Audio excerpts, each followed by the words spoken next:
जय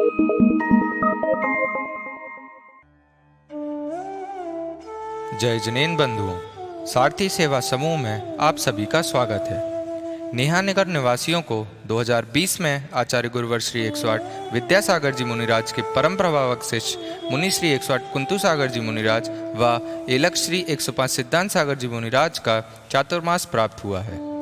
धर्म लाभ हेतु मुनि श्री 108 कुंतु सागर जी मुनिराज द्वारा ली जा रही कक्षा महाकाव्य मूक माटी, जिसके रचयिता आचार्य गुरुवर श्री 108 विद्यासागर जी मुनिराज हैं, हम आप तक पहुंचा रहे हैं, जिसे रोज आप सारथी सेवा समूह के फेसबुक पेज व यूट्यूब चैनल पर प्रातः 9 बजे देख सकते हैं। स्वाध्याय तो नहीं, प्रवचन सुनना है। चलिएगा। ओम नमः सिद्धेभ्यः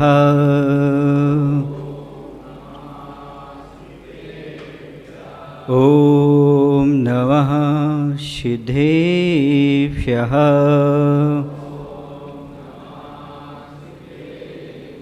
जय श्री ओम नमः सिद्धेभ्यः।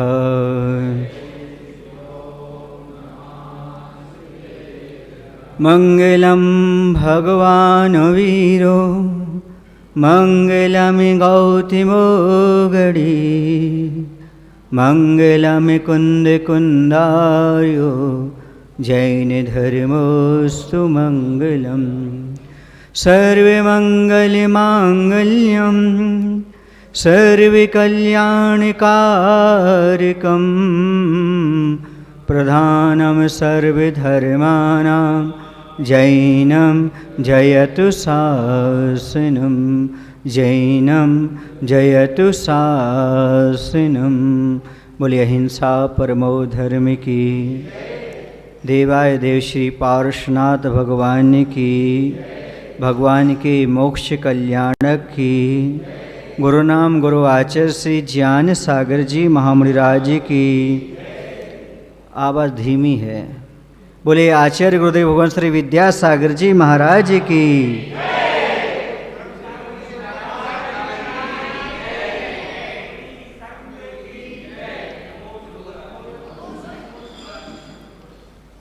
सावन शुदी सप्तमी का दिन है। आज भगवान का जन्म हुआ था। भूल गए हम। पौष कृष्ण एकादशी को आप लोग भगवान का जन्म मानते हैं, पर मैं तो सही भगवान का जन्म सावन सुदी सप्तमी को ही मानता हूँ, क्योंकि भगवान तो अब हुए, सिद्ध परमेष्ठी तो अब हुए, पूर्णता को तो आज प्राप्त हुए हैं। इसलिए मैं तो कहता हूँ किनका जन्म हुआ? भगवान का। फिर महाराज पौष कृष्ण एकादशी को किनका हुआ था? होनहार भगवान का। किनका हुआ था? होनहार भगवान का हुआ था। लेकिन आज के दिन तो साक्षात सिद्ध परमेष्ठी का जन्म हुआ था, अर्थात सिद्धत्व का लाभ आज के दिन उन्होंने प्राप्त किया था। आप लोग बहुत सारे परिचय लेकर के चलते हैं। कहीं पार्श्वनाथ भगवान सांवलिया थे, कहीं पार्श्वनाथ भगवान बामा देवी के पुत्र थे, कहीं शिखर जी से मोक्ष गए, आदि आदि आप उग्रवंश के थे, परिचय लेकर चलते हैं। ये सब बाहर का परिचय है। आज हमें अंतरंग के परिचय को समझना है, क्योंकि बाहर का परिचय ऐसा कोई भी मनुष्य नहीं है जिसके पास ना हो। उस परिचय से इतना लाभ नहीं होता। वह परिचय आपको उपलब्ध है। उनके माता थे तो आपकी माता, उनके पिता तो आपके पिता हैं, है कि नहीं? कोई ना कोई उनका वंश कुल था, आपका भी कुल वंश जाति है। इससे कोई ज़्यादा फर्क नहीं पड़ता। हमें उनका अंतरंग का परिचय देखना है, और उनका अंतरंग का परिचय था सम सत्तु बंधु बग्गो सम सुह दुखो प्रशंस निंद समो सम नोटु कंचनो पुण जीवित मरणे समो शमणो। क्या था, समझ पाए आप? उनका पूरा जीवन समतामय था, समता ही उनका सबसे बड़ा परिचय था। शत्रु और मित्र में समता, सम सत्तु बंधु बग्गो सम सुह दुखो प्रशंस निंद समो। सुख हो, दुख हो, प्रशंसा हो, निंदा हो, जन्म हो, मरण हो, योग हो, वियोग हो, सब में समता परिणाम ही उनका मात्र एक परिचय था। ऐसा नहीं कि जब वो भगवान बने तब समतामय बने, जब साधु बने जब समतामय बने, नहीं। 10 भव पूर्व ही जब बरूहूति के जीव में थे तब भी उन्होंने समता परिणाम रखा। अपना भाई ही था कमठ, जिसने अपनी भाभी पर दृष्टि को बिगाड़ा, उसके साथ दुर्व्यवहार किया और जाकर के दूर बैठ गया। सजा दी उसको, लेकिन मरुभूति कहता है नहीं, मेरा भाई है, मैं समझाऊंगा, गलती किससे नहीं होती, समझाने जाऊंगा। अपनी पत्नी के साथ दुर्व्यवहार करने वाले भाई को भी समझाने के लिए, वो तो दुश्मन हो गया, भाई कहाँ रहा, फिर उसके प्रति उपकार के भाव समझा करके लाएंगे, गलती किससे नहीं होती। और गए भाई, चलो, पर वह तो दुष्ट प्रकृति का था। कहते हैं दुर्जन लोगों को उपदेश देना वैसे ही है जैसे सांप के लिए दूध पिलाना। सांप को दूध पिलाओगे तो क्या होगा? जहर का ही वर्धन होगा। ऐसे ही उसके अंदर उपकार का, उपदेश का कोई प्रभाव नहीं पड़ा। उसने सिला उठाई और अपने भाई के ऊपर पटक दी। इसे कहते हैं कोयले की दलाली में हाथ काले। यहाँ तो पूरा शरीर ही काला हो गया, पटक दिया। कैसा दुष्ट होगा वो? अपराध को अपराध नहीं मान रहा है, उल्टा चोर कोतवाल को डांटे वाली बात चल रही है, फिर भी समता परिणाम। एक कैसा अद्भुत तत्व उनके पास होगा। आप समझते हैं समता रहना तो महाराज का काम है, तो वही महाराज थोड़ी थे, वो तो मरुभूति थे, मंत्री के पुत्र थे। गृहस्थों के अंदर भी इतनी क्षमता, इतनी समता क्यों? क्योंकि उनकी भवितव्यता बता रही है, उनकी भवितव्यता बहुत अच्छी थी, इसलिए उन्होंने समता को धारण किया था। पूत के लक्षण किसमें? पालने में। कल आएगा ये विषय, पूत के लक्षण पालने, मूक माटी में। अब देखिएगा, ये लक्षण बता रहे हैं, निश्चित रूप से आगे चल कर के भगवान बनेंगे। अब परोपकार करने पर ऐसा फल मिलता है महाराज, वो तो आज ही मिलता है। इसलिए कहते नेकी कर दरिया में डालो। सोचे नहीं हमने किसी का भला किया है। 2 सूत्र अपना लो अपने जीवन में आज। यदि किसी का उपकार करो और कोई तुम पर उपकार करे, तुम किसी का उपकार करो को तत्काल भूल जाना, लेकिन कोई तुम पर उपकार करे तो जीवन के अंत समय तक याद रखना। कृतज्ञ मत बनना, कृतज्ञता जरूर ज्ञापित करना। दूसरे ने हमारा उपकार किया है, हम उसका उपकार कभी भूलेंगे नहीं। हमेशा सेवा में रहेंगे, तत्पर रहेंगे, लेकिन यदि तुम किसी का उपकार कर जाओ तो तत्काल भूल जाना हमने इस पर उपकार किया था। उसे बार बार याद मत दिलाना हमने तुम पर उपकार किया था, उपकार किया था। और होता उल्टा है, जिसने हमारे ऊपर उपकार किया है हम उसे भूल जाते हैं और जिस पर हम करते हैं जीवन भर याद रखते हैं। आज बच्चों को, नवयुवकों को भी एक संदेशा देना चाहता हूँ। कुछ माता पिता भी भूलते हैं और बच्चे भी भूलते हैं। अच्छे सुनना, कुछ चीज़ें माता पिता भी भूलते हैं और कुछ बच्चे भी भूलते हैं। बच्चे माता पिता के उपकार को भूलते हैं और माता पिता बच्चों की गलतियों को भूलते हैं। नहीं आया समझ में क्या कह रहा हूं? बच्चे माता पिता ने जो उपकार किए उनको भूल जाते हैं और माता पिता बच्चों की गलतियों को भूल जाते हैं। दोनों में जमीन आसमान का अंतर हुआ करता है।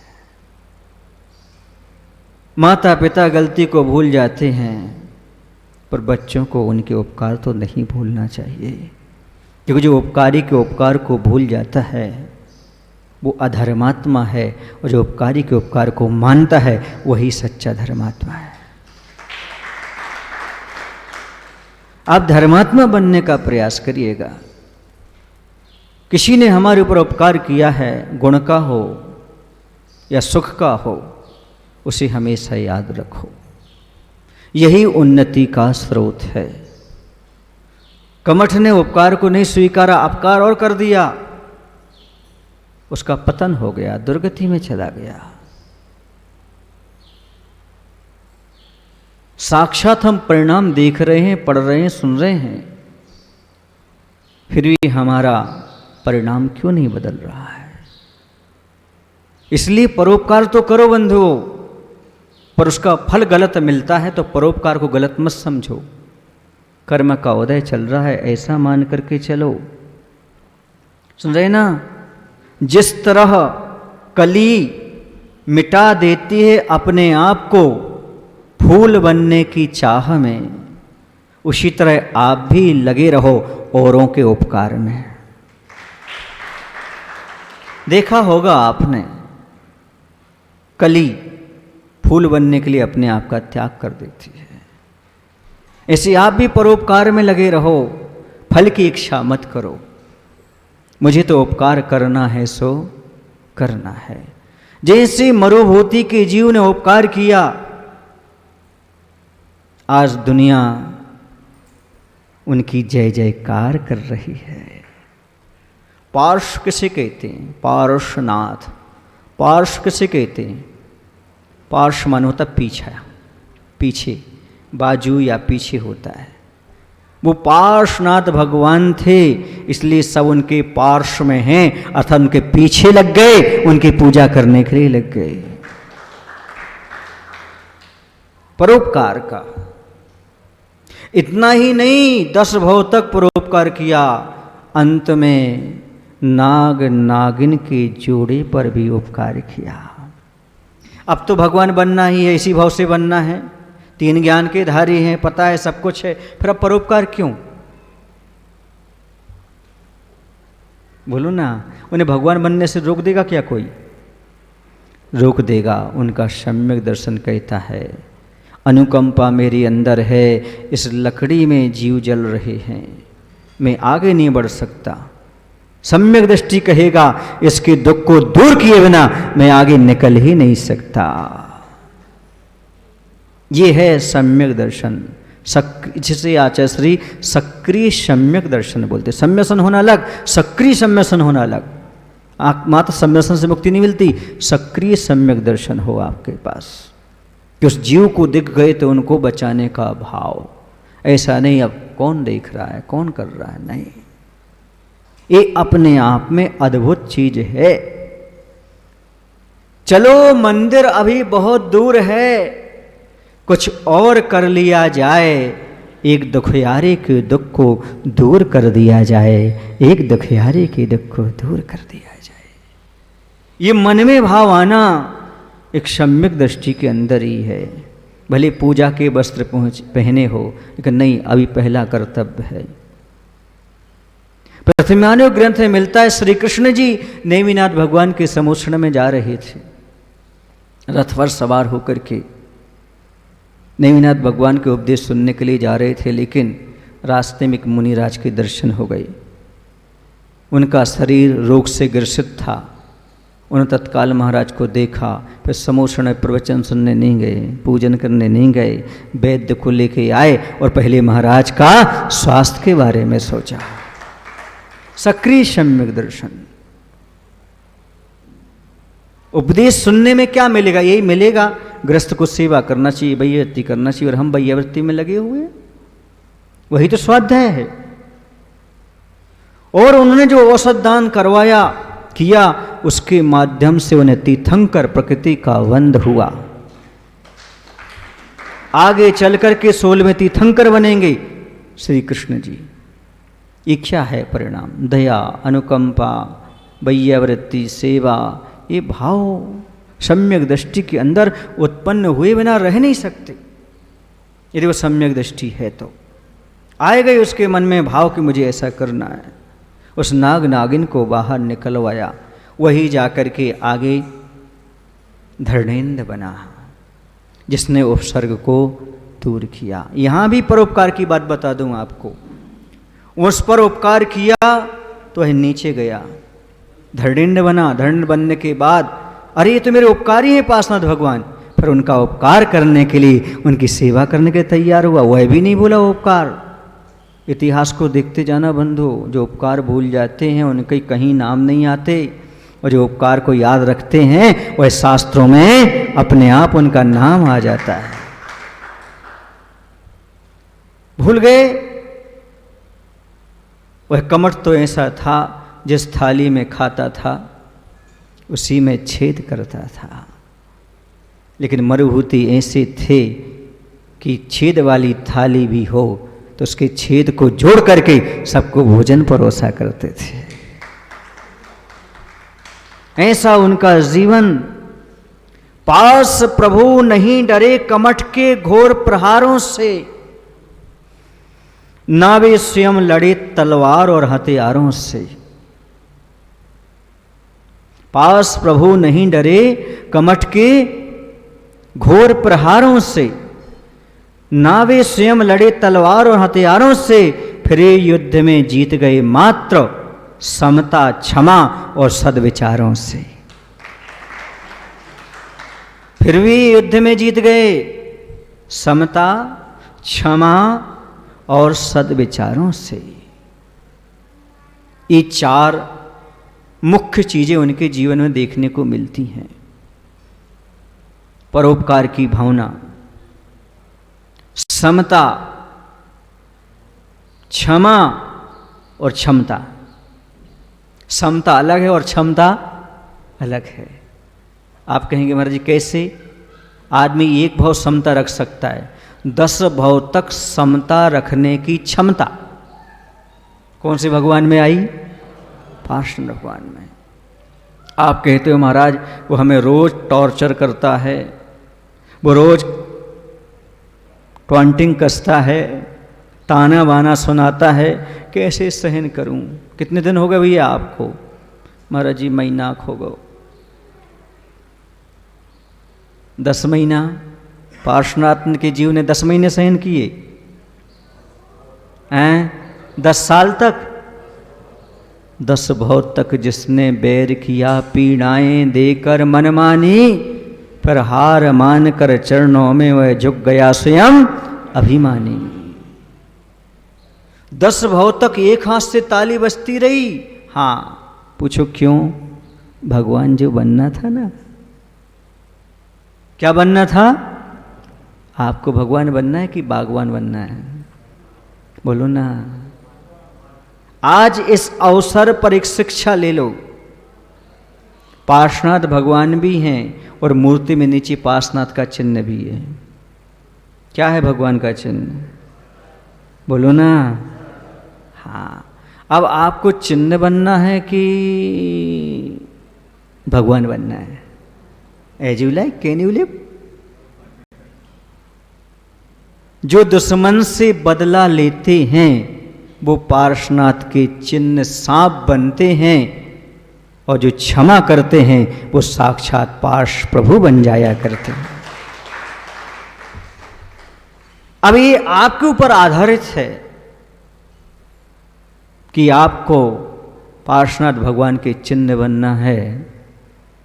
कुछ लोग कहते पहले चिन्ह बन लें फिर बाद में देखेंगे। पर ध्यान रखना, चिन्ह बन जाओगे तो वहीं रह जाओगे। कभी चिन्ह बनने की कोशिश मत करना, वरना पर्याय पर्याय भव भव में दुख के अलावा, बदला के अलावा कुछ नहीं। क्योंकि प्रतिशोध एक ऐसा खेल है, खेलने वाले तो समाप्त हो जाते हैं, पर खेल कभी समाप्त भव भव तक चलता है वो खेल। 10 भव तक वो खेल चला, खेलता रहा। एक हाथ से ताली बजती रही, दूसरा हाथ नहीं बने फिर भी चलता रहा। ये जरा भगवान के जीवन के चरित्र को पढ़ने से मालूम होता है कि किस प्रकार का ये जीवन था। क्योंकि संस्कार कुछ ऐसे ही थे। आप सोच रहे होंगे आज भी अपराध हो रहे हैं, सरकार रोक देगी। आज वर्तमान के अपराधों को सरकार समाप्त नहीं कर सकती, कर सकती है तो मात्र गुरुओं के संस्कार ही समाप्त कर सकते हैं। सरकार क्या करेगी? संस्कार तो डालो। और जब ये ग्रंथ पढ़ेंगे तब मालूम पड़ेगा बैर रखने से कोई फायदा नहीं, अपराध करने से कोई फायदा नहीं।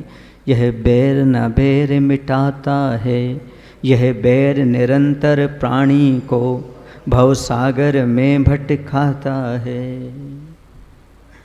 ये बैर से बैर नहीं मिटता बंधु। यह बैर संसार में भटकाने वाला होता है। तुम्हारे प्रति लाख लोग बैर रख लें फिर भी तुम्हारा कल्याण हो जाएगा, पर तुमने किसी एक के प्रति बैर रख लिया तो कल्याण होने वाला नहीं है। बैर क्या चीज है? क्रोध को स्टोर में रख लिया तो क्या बन गया वो? बोलो ना, बैर बन गया। क्रोध आना गलत नहीं, वो तो आए गई, उसे रखना नहीं, रखना गलत है। आप लोग क्रोध को रख लेते हो, इसलिए बैर के रूप में परिवर्तित होता चला जाता है। भगवान का उपसर्ग दूर नहीं हुआ था, बल्कि कमठ का उपसर्ग दूर हुआ था। चिंतन थोड़ा आगे बढ़ाऊं। पार्श्वनाथ का उपसर्ग दूर नहीं हुआ था, हकीकत तो यह है कमठ का उपसर्ग दूर हुआ था, क्योंकि कमठ के ऊपर कर्मों का मिथ्यात्व का उपसर्ग था, तभी तो भगवान पर उपसर्ग कर रहा था।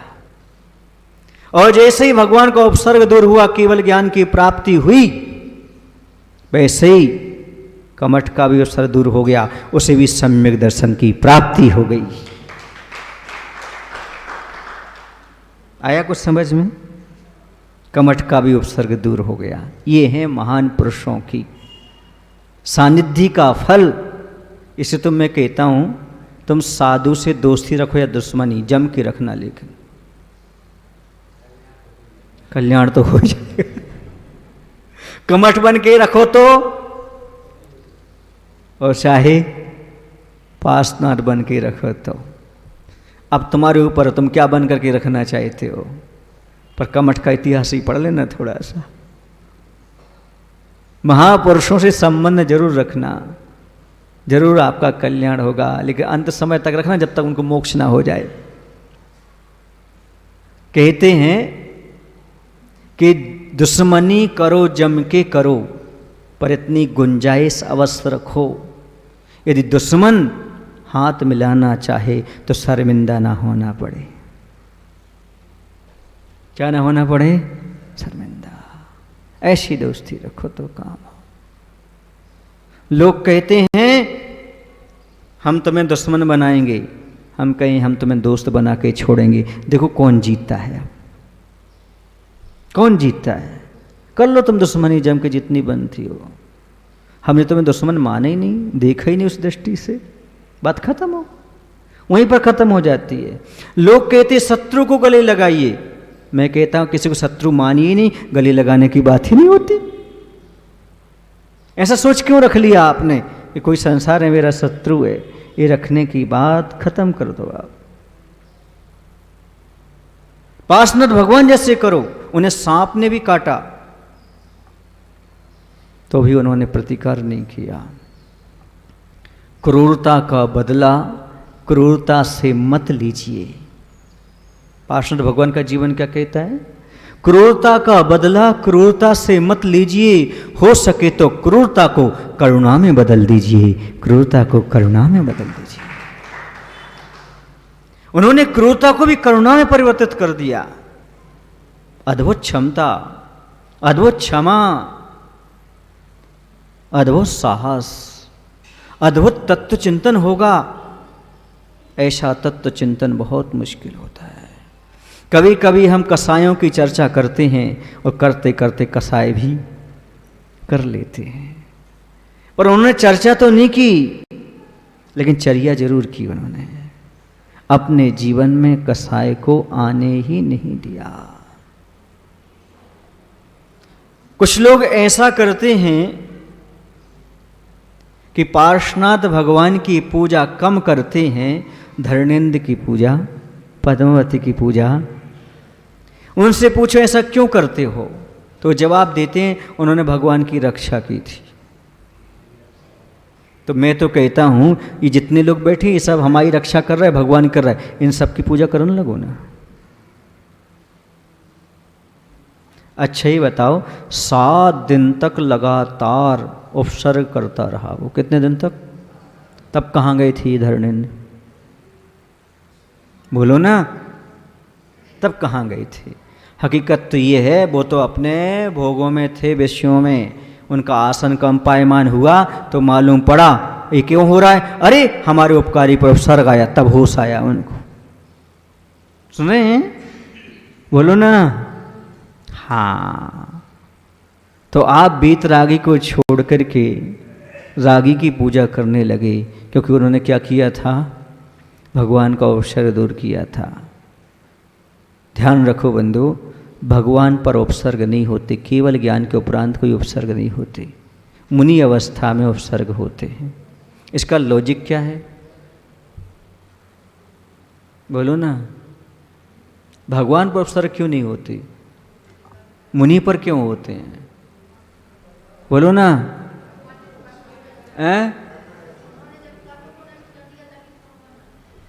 हम ये नहीं पूछ रहे, हमारा सही उत्तर दो। उत्तर ये है, आप बता नहीं पा रहे हैं। जब तक कर्म का उदय रहता है तब तक कोई उपसर्ग कर सकता है, कर्म क्षय हो जाए तो कोई उपसर्ग कर ही नहीं सकता। सीधा सीधा है सिद्धांत। अर्थात कोई निमित्त बनता है, कर्म का उदय तो अपना रहता है। ये जहां पर हम स्वीकार कर लेते हैं कर्म सिद्धांत को, तो आदि समस्याएं वहीं पर हल हो जाती हैं। कोई मेरी निंदा कर रहा है तो समझो मेरा अभी कर्म का उदय चल रहा है, कोई प्रशंसा कर रहा है समझो अच्छे कर्म का उदय चल रहा है। समता रखो, ये सब छटने वाला है, छटने वाला है। ये समता परिणाम जब आ जाता है तो कमठ के प्रति द्वेष भाव अपने आप समाप्त हो जाता है। जैसा व्यवहार कमठ के जीव पर मरुभूति अर्थात पार्श्वनाथ के जीव ने किया, वैसे ही व्यवहार जो आपसे शत्रुता रखता है उसके प्रति करिएगा, आप भी एक दिन भगवान बन जाएंगे। उन्नति का रास्ता यही है। बजा लो, बजाना है तो मैं क्यों मना करूं? बस उन्नति का रास्ता यही है, इसके अलावा कोई उन्नति का रास्ता नहीं है। जो तत्व चिंतन उनके पास था वो हमारे पास आ जाए, बस यही रास्ता है। भगवान यही कह के गए हैं, जिस रास्ते पर हम चलें उसी पर आप चलिएगा। भगवान बनने का और कोई दूसरा रास्ता नहीं है। एक प्रश्न, आज लोग ज्ञानी हो जाते हैं, तार्किक हो जाते हैं और एक ही बात बोलते हैं, ऐसा नहीं किया तो ऐसा क्यों? जब मैं गलत नहीं हूं तो क्यों सहन करूं? दुनिया मुझे कायर समझेगी। दुनिया तो यहीं छूट जाएगी, जाएंगे तो कर्म। बोलो ना। दुनिया किसी की नहीं होती, दुनिया खाने की होती। दुनिया जानते, दुनिया पत्तल खावे की होती, वो तो बस और कुछ नहीं होती। तो दुनिया की चिंता है कि अपने कर्म बंद की चिंता है? पहले ये तो सोच लो। दुनिया क्या कहेगी, हम सब सहन कर लेते हैं, हम ऐसा कर लेते हैं, हम वैसा। पार्श्वनाथ को आप लोग बुरा कह रहे हैं कि अच्छा कह रहे हैं? 10 वर्ष तक सहन करिया, उस समय तो बुरा कह रहे हैं और आज पूजा करने लगे उनकी। तुम्हारी दृष्टि का क्या कहें हम, तुम्हारी सोच का कब कहें हम, कब बदल जाए कोई भरोसा नहीं। क्यों सहन कर लेते हैं? तो आचार्य श्री कहते हैं आस्थावान अलग है और ज्ञानवान अलग है। आपत्ति के समय ज्ञान काम नहीं करता, आस्था काम करती है। आस्था झेलती, ज्ञान चिल्लाता जब आपत्ति आती। क्या लिखा जिसने हाइकू में, 17 अक्षर की हाइकू में, ज्ञान आस्था झेलती, ज्ञान चिल्लाता जब आपत्ति आती। ज्ञान चिल्लाने लगता है, आस्था झेलती है शांति से। कर्म का उदय है, ठंडक से बैठो, अच्छा होगा अच्छा होगा। अभी 12 बजे का सूर्य है, 2-3 घंटे शांति रखो, 4 बजे थोड़ा सा रिलैक्स रिलैक्स रिलैक्स, सब छट जाएगा। ये आस्था के माध्यम से ही हो सकता है, ज्ञान के माध्यम से नहीं। ज्ञान तो चिल्लाने लगता है, और आज दुनिया में ज्ञानी बहुत मिल रहे हैं, हमें श्रद्धावान बहुत कम मिल रहे हैं। ज्ञानी का काम चिल्लाना है और आस्थावान का काम सहन करना है। ज्ञान कहता है, श्रद्धा सहती है। आस्थावान सहन करता है, ज्ञानवान कहता रहता है। लेकिन कर्म की नजरा वही करता है जो सहन करता है। आखिरकार सम्यक दृष्टि के पास ऐसी कौन सी क्षमता होती है जिसके माध्यम से वह आए हुए कर्मों के उदय को, अवसर को, परिचय को सहन करता रहता है। आचार्य कुंद स्वामी कहते हैं उनके पास 2 शक्तियां होती हैं, एक ज्ञान की शक्ति होती है, दूसरी वैराग्य की शक्ति होती है। ज्ञान और वैराग्य की शक्तियों के माध्यम से वह इस युद्ध को लड़ते रहते हैं। आपने देखा होगा कोई रणांगन में जाता है राजा योद्धा, तो 2 चीजें लेके जाता है, तलवार और ढाल। तलवार एक से प्रहार किया जाता है और एक से प्रहार को रोका जाता है सामने वाले की। ऐसे ही साधु के पास 2 शक्तियां होती हैं, सम्यक दृष्टि के पास 2 शक्तियां होती हैं, एक तलवार के रूप में और एक ढाल के रूप में। एक ज्ञान होता है, एक वैराग होता है, एक से कर्म को प्रहार किया जाता है, एक से कर्म को उदय को सहन किया जाता है। ये तलवार और ढाल का काम करते हैं ज्ञान और वैराग। इसलिए वैराग के बिना ज्ञान अधूरा है, तलवार ढाल के बिना अधूरी है। एक से युद्ध नहीं लड़ा जाता। ज्ञानी मात्र होने से कर्म की नजरा नहीं होती जब तक कि चारित्र ना हो, जब तक कि वैराग्य ना हो। वैराग के बिना ज्ञानी तो ज्ञानी है, कोई काम नहीं हो, ज्ञान कोई काम नहीं करता, वैराग्य होना चाहिए। इसलिए ज्ञान और वैराग्य दोनों होते हैं तभी कर्म की नजरा हुआ करती है, ऐसे कर्म की नजरा नहीं हो जाती बंधुओं। आप लोग सोचते हैं कि हम लोगों के पास भी सब ज्ञान है, पर उस समय कहाँ गायब हो जाता है जब आपत्ति आती है? वैराग्य नहीं है। क्या नहीं है? आप लोगों ने देखा होगा बहुत पहले बुजुर्ग लोग जब बीड़ी पीती थे चकमक और रुई रखते थे, देखा आपने? बोलो ना।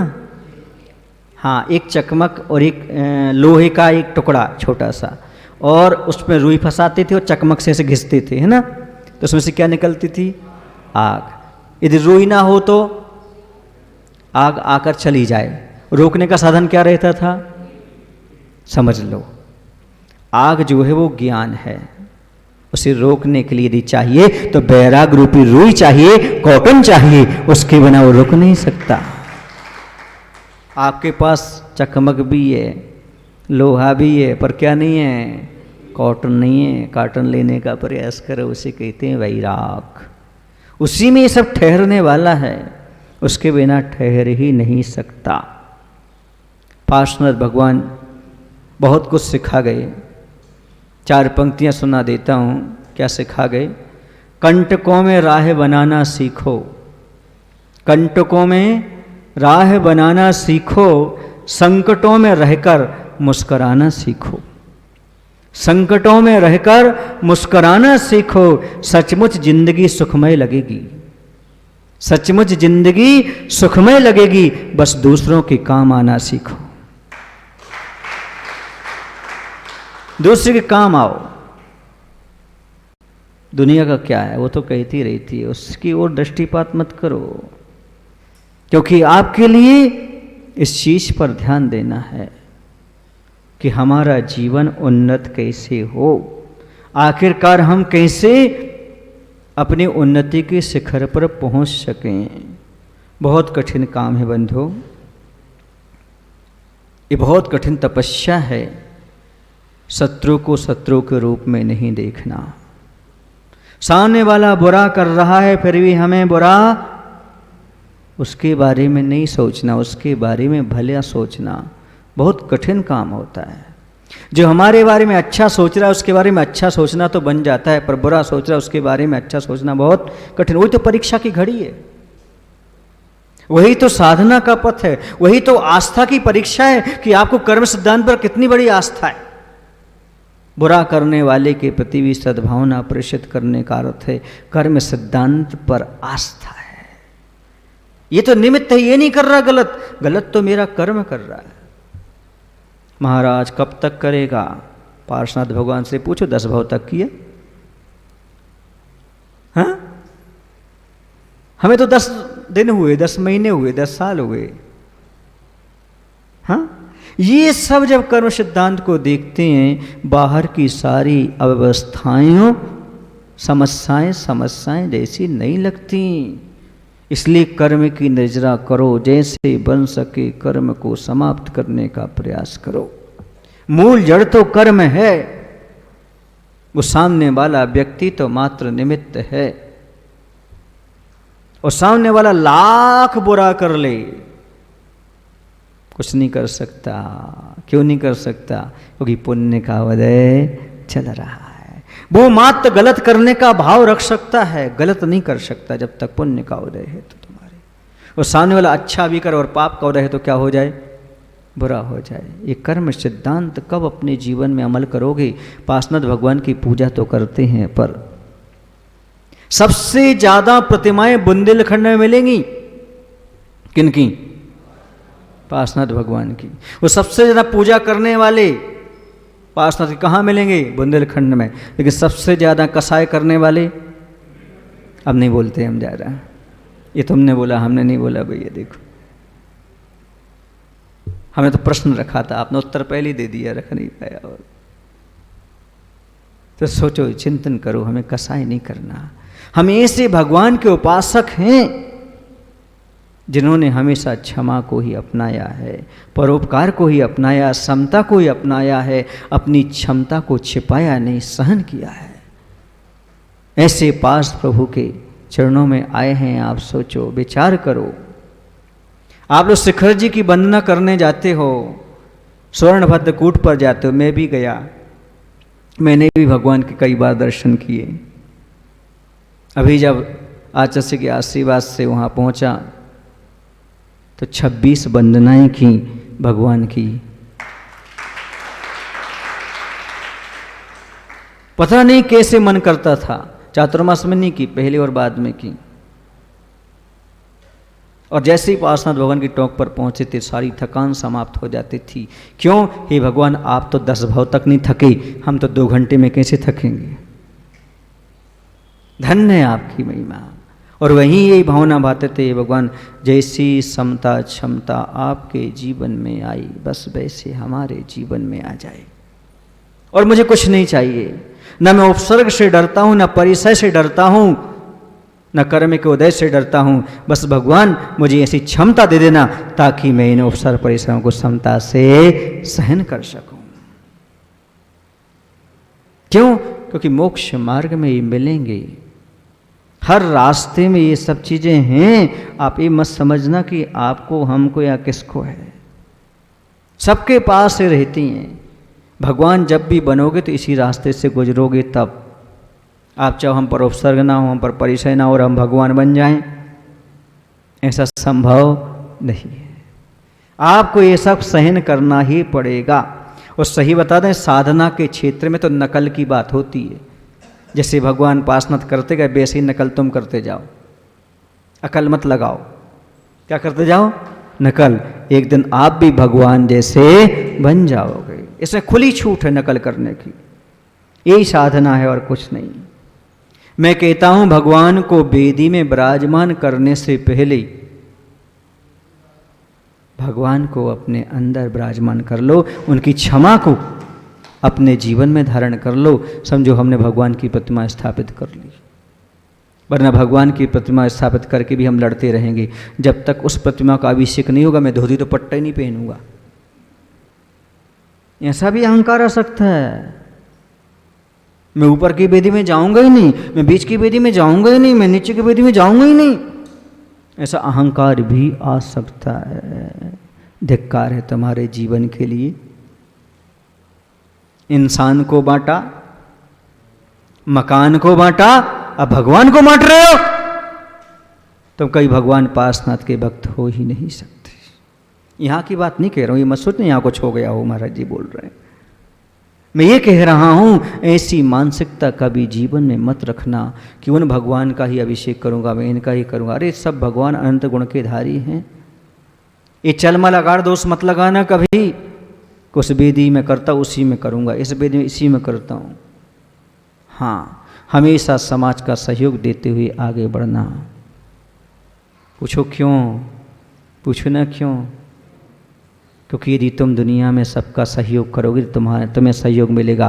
तुम दूसरे का विरोध करोगे, तुम्हारा भी विरोध होता चला जाएगा, और वो भी धार्मिक स्थल पर। ऐसा कभी भी कार्य नहीं करना चाहिए। जैसे आप लोग हिल मिल कर कार्य कर रहे हो, वैसा ही कार्य हमेशा करते रहना चाहिए।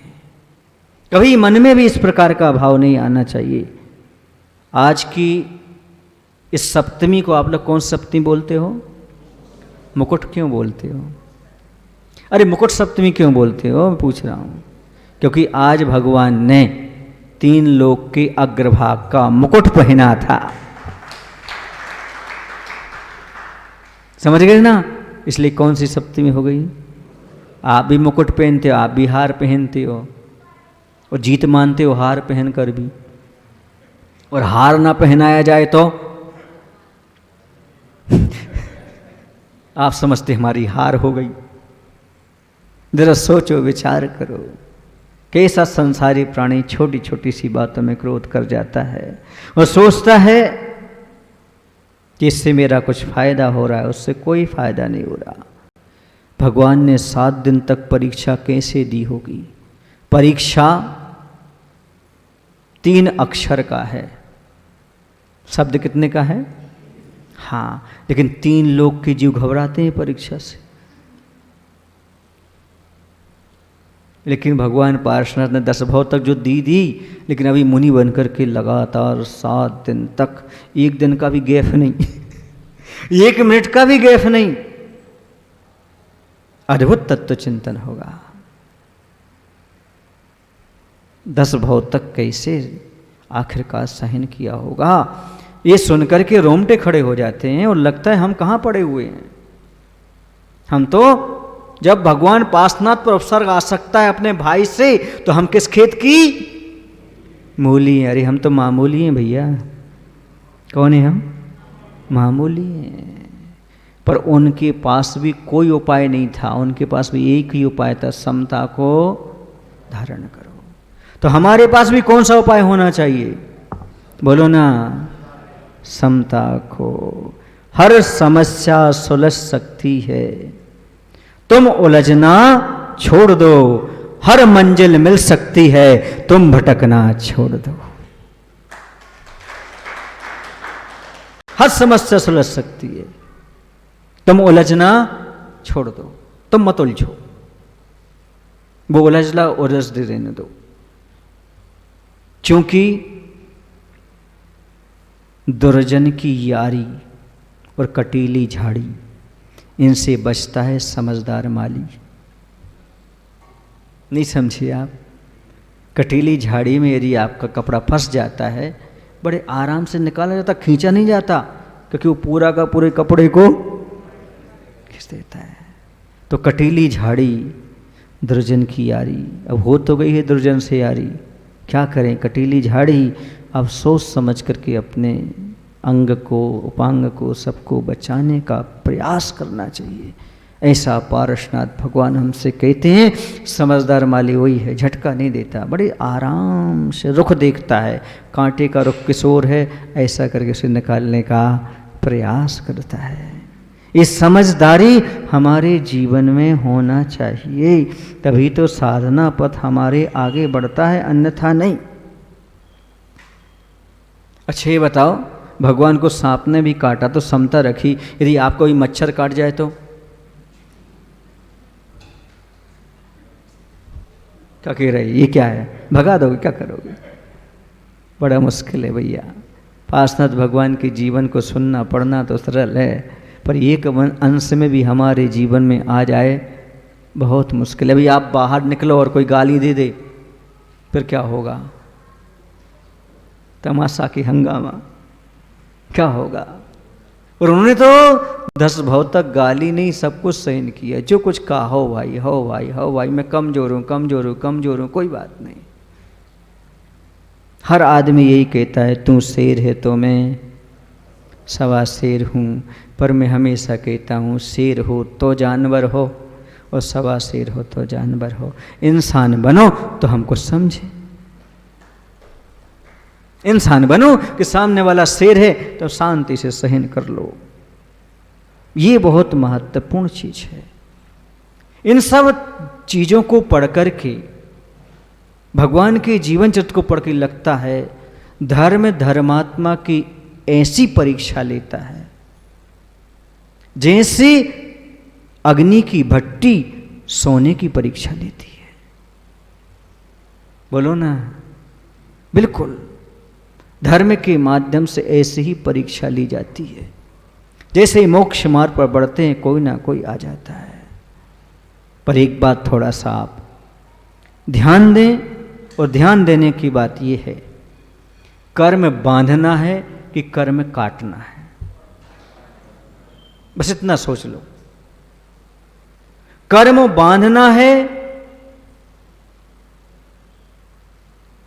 तो कमठ सा नेचर अपनाओ, और कर्म काटना है तो प्रभु पारसनाथ जैसा नेचर अपनाओ। बस इतना सा आपको आज के दिन शिक्षा लेनी है कि हमने मोक्ष मार्ग पर बढ़ने की ठानी है, धर्म मार्ग पर बढ़ने की ठानी है, मनुष्य पर्याय को सार्थक करने की ठानी है, तो हमें कमठ का व्यवहार नहीं करना, क्योंकि हमें कर्म काटना है, कर्म बांधना नहीं है। और कर्म तभी कटेंगे जब हम समता से सब कुछ सहन करते चलेंगे, क्योंकि सहने का मार्ग ही उन्नति का मार्ग है। यदि सहनशीलता आपके जीवन में नहीं है तो समझो आपके जीवन में कोई गुण ही नहीं है। और सहनशीलता जैसा गुण आपके जीवन में आ गया तो समझ लेना सारे गुण आपके जीवन में आ गए, क्योंकि आप सहनशील हो गए। परिवार में रहना हो, समाज में रहना हो, या कहीं भी रहना हो, 4 बातें सहन करके ही चलना पड़ता है। बोलो, दुकान पर भी, सब जगह कहीं भी रहो, आप सहन करके ही हम कुछ उपलब्ध कर सकते हैं। क्रोध करके हम कभी कुछ भी प्राप्त नहीं कर सकते, क्योंकि क्रोध जो है वह हमें कुछ अच्छा नहीं देता, क्योंकि वो स्वयं ही अच्छा नहीं है। जो चीज़ अच्छी नहीं होगी वो आपको अच्छी देगी क्या? नहीं। क्षमा अच्छी, क्षय का मार्ग है, उसे आप अपनाइएगा। उसे आप अपनाएंगे, आप भी अपने जीवन में बहुत सारी उन्नति को प्राप्त कर लेंगे। हमने आपसे पूछा था उलझन को सुलझन में बनाने के लिए क्या करना है, और बताया भी था कि समता के सा को लगाने का प्रयास करना है। सहन करके आप बहुत कुछ प्राप्त कर सकते हो, कह करके आप अपने जीवन में कुछ भी प्राप्त नहीं कर सकते। क्यों? क्योंकि यह संसार का, प्रकृति का रूल है, कर्म सिद्धांत है। इसे समझने का प्रयास करिएगा। उपसर्ग करने की सीमा हो सकती है, पर सहन करने की सीमा नहीं होती। आप जब चाहो तब तक सहन कर सकते हो। क्यों कर सकते हो? क्योंकि आपके ऊपर डिपेंड होती है। आप जैसा चाहो अपने जीवन को वैसा ढाल सकते हो। आज वर्तमान में उपसर्ग नहीं, ऐसा मत मानना। आज ही बहुत सारे उपसर्ग होते चले जा रहे हैं, लेकिन फिर भी उनको समता के सहन करने वाले सहन करते हुए मोक्ष मार्ग पर आगे बढ़ते चले जा रहे हैं। वो रुकने वाले नहीं हैं। उन्हें पता है कि ये मार्ग ही हमने इसलिए अपनाया है। पासनाथ भगवान कहते हैं, हम सतपथ के राही हैं, सतपथ पर बढ़ते जाएंगे। अगर राह में मिलेंगे कांटे, यदि राह में मिलेंगे कांटे, तो हम सहन करते आगे बढ़ते जाएंगे, सहन करके आगे बढ़ते जाएंगे। सतपथ के राही हैं हम, ये नियम है। बस पासनाथ भगवान का इतना ही कहना था, भूतकाल को भूल जा। क्या कहना था? क्योंकि जब भूत याद करेगा तो भूत सामने खड़ा हो जाएगा। भूत समझते हो? पहले जो किया था, सामने वाले ने हमारे साथ ऐसा किया, हमारे साथ ऐसा किया, ये है भूत। सामने वाले को हम ऐसा बताएंगे, तो भूतकाल को भूल जा, भविष्य की चिंता छोड़। भूतकाल को भूल जा, भविष्य की चिंता छोड़। चल धर्म की राह पर सबसे नाता जोड़। चल धर्म की राह पर, चल धर्म की राह पर सबसे नाता जोड़। यदि भूतकाल को भूलता नहीं और भविष्य की चिंता छोड़ता नहीं, तो याद रखना, कभी भी धर्म से नाता नहीं जुड़ेगा।